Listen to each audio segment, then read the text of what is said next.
All right. Hello, this is Wmpyr, co-host Sensei Rick, and Hey, good to see you, hey, how's Empire. it going? Thanks Oh, for nice. thanks for coming on, and we're here to talk about Yeah. this part two, Slipstream, Yes. 1989 film, and 4.8 out of 10 on IMDb. So when we both looked at the reviews, we saw a lot of negative reviews, right? Yes. Lots and lots of negative. Now that's so weird because you and I, this movie clicked for us. We really, Yeah, man. really It liked just it. made sense to me. Like, maybe the me now, maybe I wonder if some of these negative reviews is because a lot of people see it as Mark Hamill as the big draw, Yeah. and they're just let down because it's not a Jedi movie. It has nothing to do with the Jedi spirit, No, No, this is dude, you this hit it is right on the nail, right? I'm thinking why it has such a because the production is solid, the music is oh good, man, it's incredible. Yeah, like the acting is good. I felt like all the actors they I all did. can't wait to watch this thing on like DVD or Blu-ray. I'm actively looking for it, On on the Amazon. Like I'll search for it like throughout the days. yeah, yeah. But I'm sure a lot of people don't like it. And Right. So like we're saying, the production and everything, I'm even we like the story, we like the acting, the directing, everything we like about it. So what is the problem here? And I'm thinking this movie is full of how do you call it? Like it breaks all of your expectations. yeah, oh, it sure does. So like you just said, this was supposed to be the return of Mark Hamill. And not just any Mhm. return. It is his return into a sci-fi movie, right? Yes, yeah. Mark Hamill is like in his playing field. He is captain of the ship. I mean, he killed Darth Vader and the Emperor. This guy can do it all. So we can't wait to see now. He's at the helm, and it's Exactly. kind of a letdown because like Mark Hamill takes a sort of like a back seat drive here on his main cruise. True, because like you said, he's not the main character. He's more of a side character, and Yeah. then he's kind of a villain. So that's a double whammy right there. Yeah. And then you said the kid you when you Yeah. saw it back then, the look just turned you Oh off. yeah, no, it Like was like I did, I tell you, I have a memory. I'm watching TV, flipping through the channels, and you see Mark Hamill, and you're like, no, that's not Mark Hamill, that's it's not not Luke. now. And so you change the channel as quick as you can. I have a memory of this, and I usually have this not Mandela, it's not like a fake one. Yeah. This is right around that time, I think, when Tyson fought Buster Douglas, I think around that 89, 90. So I'm not Okay. sure, but it's around there, I mean, Yeah. Tyson was like the man. So I was Right. watching Tyson fights and flipping through there, and Mark Hamill, And it was total his, letdown. his super That blonde blonde hair, the yeah, it mustache, and you felt were like like, this 5 o'clock shadow thing just didn't work. I was like, that's not Luke. No, not even on Luke's worst day. no. So I could imagine there's a lot of people out there that were waiting for, I'm guessing Luke's Yeah, next best movie or something. for Even sure. calling him Luke. Yeah, I and mean, and, I it, I and it's not that absolutely. This is a post-apocalyptic movie, and when yeah, post-apocalyptic, I mean, yeah, come on, you think like Mad Max: The Road Warrior, dude. This is yeah, nothing like that. yeah. No, no. I mean, when you the world they show here to tell me about the world. It's not like desert barren. I mean, it is barren, but not like that, right? It's not like skyscrapers that are still. No, yeah. Oh, It's always just out in the wilderness. They don't ever show any urban until we get to those pockets of the urban where the people are living in that almost like a bank vault, or that the big doors that I call them, the kumite doors. yeah, But we do get those little pockets, but always it's out in the wilderness almost like people have gone back to living in the Middle Ages. I got the vibe of like uh 1300s, and the 1400s, like living like that, like when Bill Paxton goes to his village Yeah. and they're all in that tub, like wasn't that kind of weird? Like that sort of like seemed Yes. like Middle Ages style, like where all right, it's time to take a bath for 1 month, and then we won't take a bath again. You come to the bath party, because even Bill Paxton says it like, "Oh, this soup isn't ready yet," and he throws the water on them.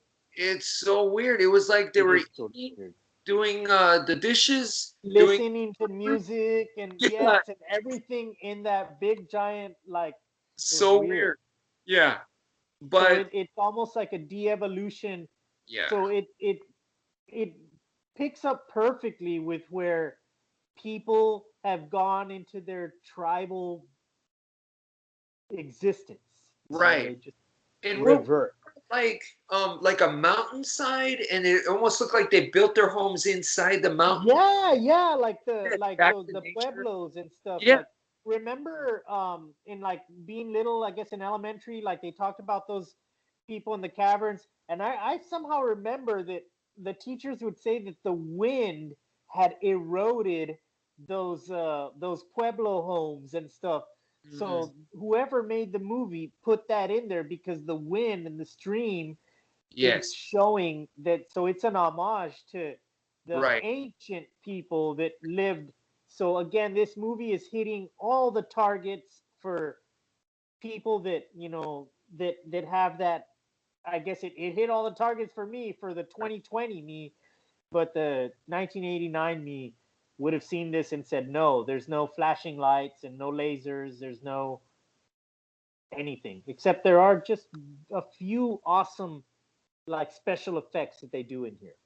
So like you said, this is post-apocalyptic, but it's not the post-apocalyptic that most people think. So that's a letdown number two, or should I say, not a like for us, it's not a letdown. It's just Yeah, something but to adapt yeah, your you hit vision. it though. It is a Yeah. letdown. It is. You're right. I mean, And number three, you just mentioned the slipstream. The slipstream is the wind that surrounds the planet. It's this very powerful wind. So now they have to adapt to it and travel using it. But hmm you don't really see it. It's not. no, and you never see it. There's one time that you see it when they're crucifying the guy and they're sentencing him and they're like judgment, and they have like the lady takes out a string, Yeah, and then the string like takes off and she says, if the wind lets it be that he something, and then the wind will be the judge, and the they right. get all philosophical, man, and I Yeah. love that how they get all into that, because then you as the reader or the audience or the interpreter, you have to come up with what you think that they meant, and that's how I like to watch movies. A lot of people might not like that, and that's another negative thing that I could see, that Exactly. it leads people to like, why did that lady just say that nonsense about the wind? Yeah. And that's just terrible, terrible writing. But I love the writing. I can see it though. I can see Because it. like most of the time when they're flying around, it just looks like they're flying in normal atmosphere. Is Yeah, yeah. right. So it's some So there, constantly it's like mention it. the jet stream, slipstream. What's the difference? Right. And then you don't see like I thought that we should see a little more of like, when they're walking, Yeah. they don't have any protective suits like the stream.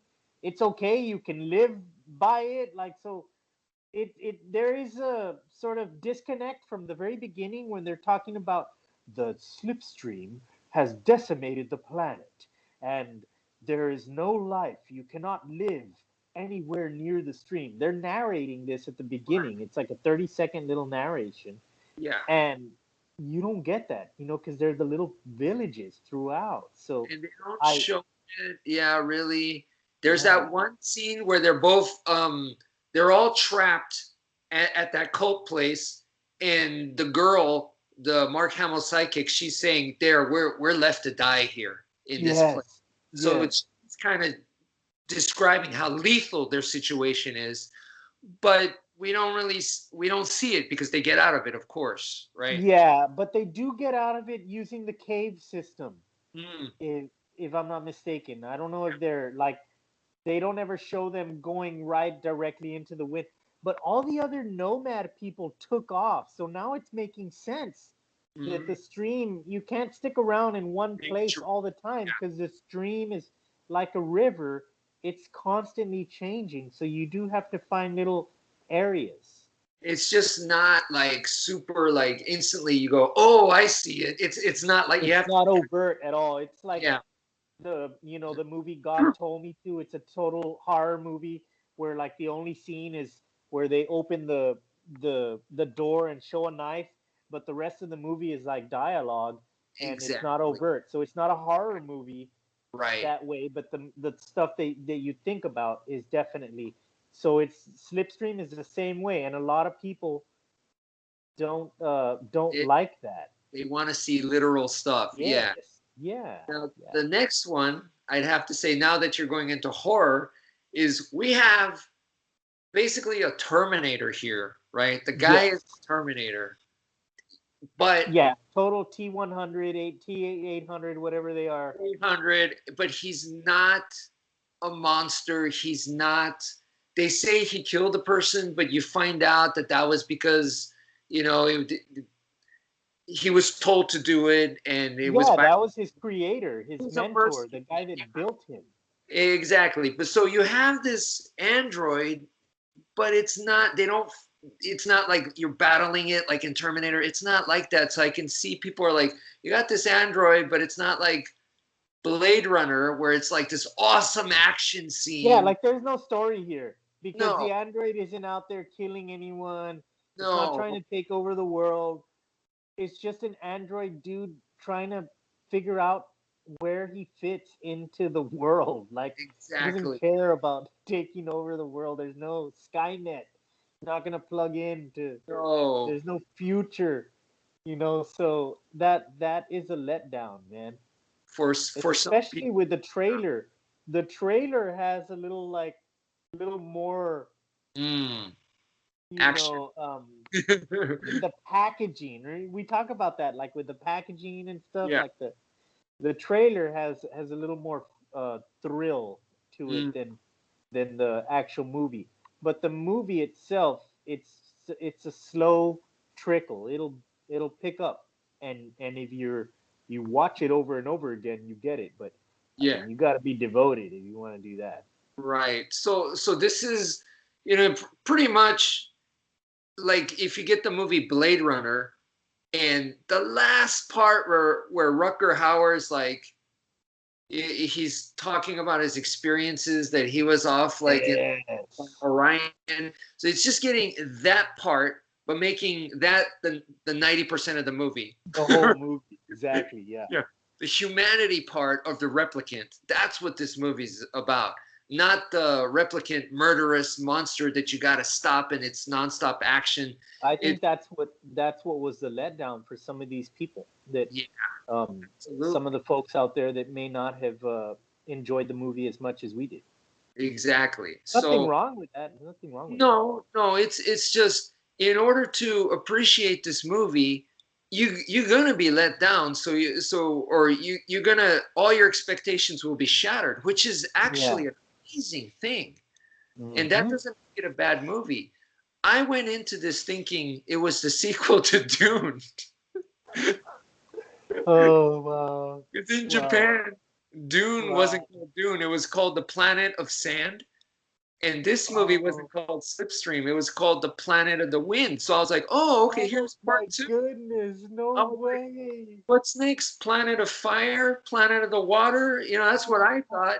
so So you were let down from the top, man, like yeah, right but from the start. but as I'm watching it, I'm like in the movie theater as a kid, I'm going, wait a minute. And as a kid, I was like, I gotta see this because it's Mark Hamill, right? But I'm going, wait, is he the bad guy? And then I'm also watching this going, wait a minute, this is not has nothing to do with Dune, but I never forgot it. I Oh, dude. Oh, that's so awesome, man.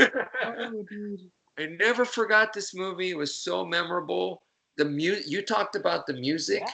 Oh, dude, the music is awesome. Dun dun dun dun dun dun dun dun dun. Like, yeah, Yes. yeah. And I, for some reason, connect this with the Slipstream and the song by Enya, Orinoco Flows. I don't know if Yes, in yeah, that's right. they put that in there, but in my brain, Orinoco Flows from Enya and this movie is connected forever in my brain. Yes, yes, that's right. And I like the music where Bill Paxton is flying in the airplane and he puts his CD. Like that's just awesome. But um, what else does there's some more out there that I think I had seen some comments there where people were saying that they didn't like the dialogue, how it was just like one philosophical quote after another. I didn't have a problem. Did you have a problem with that? I thought it Oh was no, great. I didn't. But I could see it though, because it was a lot of like mystery there, where they would um right where the you've got Byron coming into the wind cult people for the first time. He's Yeah, feeling that little girl's hand, and he right. meets the girl who he later falls in love with, and she says, "You must have an old soul."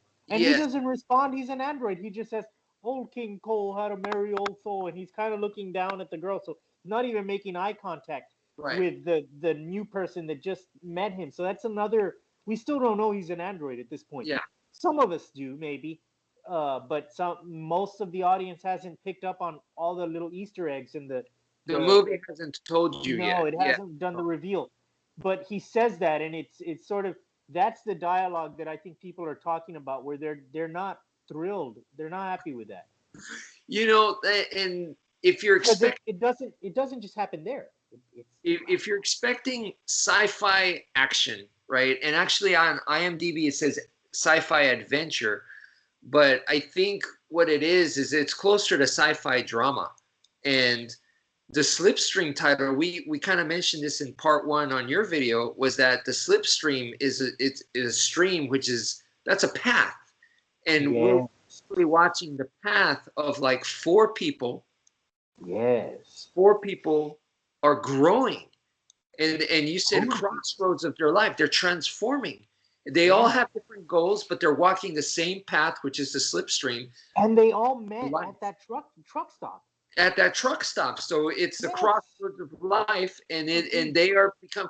So if you're expecting action sci-fi, this is not it. But so the philosophy, if you view it from this point, it makes total sense because Oh, this yeah. movie's about life. Yeah. They're all talking about their goals and their dreams and what they want Yes. to, right? Maybe what's missing in your life. In the case of Hmm. the girl, and Mark Hamill, who thinks he has his life, but then now he's more kind of like, I've already been here, done this. It's more like he's trying to come to an end. The soldier's Yeah, end. like Mark Hamill was doing what Byron was doing at the beginning of the movie. Yeah, Mark Hamill had his moment right up until the cliff. exactly. And so everyone is having like this, it's like Groundhog's Day. They're all having a repeat. That same moment keeps coming up in the stream. Like I tell you, the convergence, they talk about the convergence. Yeah, What is a convergence? A convergence is when 2 points come together, 3 points. So yeah. that the coming together, it's all hidden within the movie. It's so awesome. It's not I just the. could Yeah, You yeah. can't No. make this stuff up. This is just so perfect. It's like So Mark Hamill is a super awesome soldier who is, but they don't show any of it. no. Live by the sword, die by the sword. And so he has the choice at the very end where it's like, okay, you're going to die by the sword. And like you said, he realizes, no, I want more than that to my life. Yeah, yeah. But it's obviously too late for the guy, but, at least he has that peace of mind.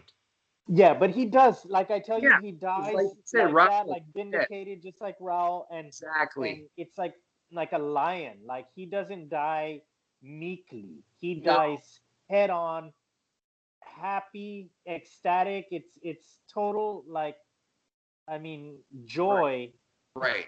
for that, like, 1 second, and Yes. then he explodes. Right. So it's right. It's the clarity. You know, right before you die, like his vision, it's clear. He sees it all.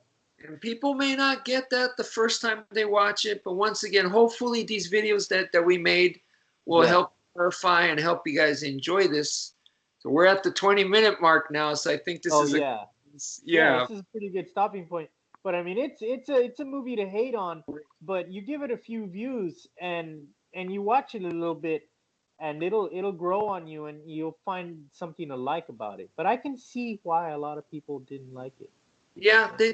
you're just thinking something else, and you have to adapt. That's all it is. And it's if once you adapt, it's not a bad movie. It's actually a great movie. Something I've never been able to forget since the '80s as a kid.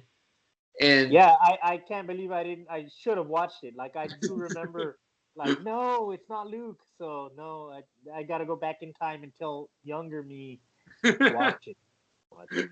so anyway, thank you so much for joining me. Hey, you Since got it, Wmpyr. Thanks a lot, man. and you all too in YouTube land. Thank you so much. You guys take care. All right. Peace. See you next time.